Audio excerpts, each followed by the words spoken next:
อยากเสือเลยว่าอายสิเมิดค่าปานนี้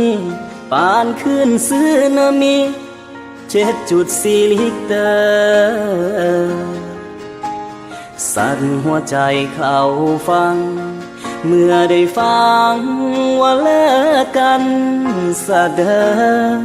ปิดเส้นตายบ่ให้อายมาเจอน้องอีกต่อไป After สอบครั้งใหญ่ลงใน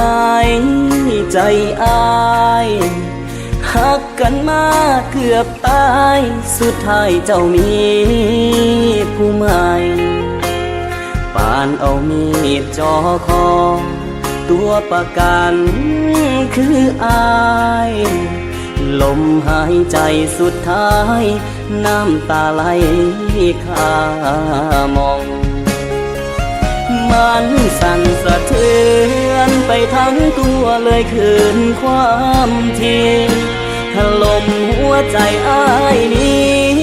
จนบ่มีแห้งสิหายใจเกิดยังขึ้นนอคือกระดอแท้เด้น้องลาจนเบิดคำสิว่ายืนก้มหน้าได้แต่ห้องไห้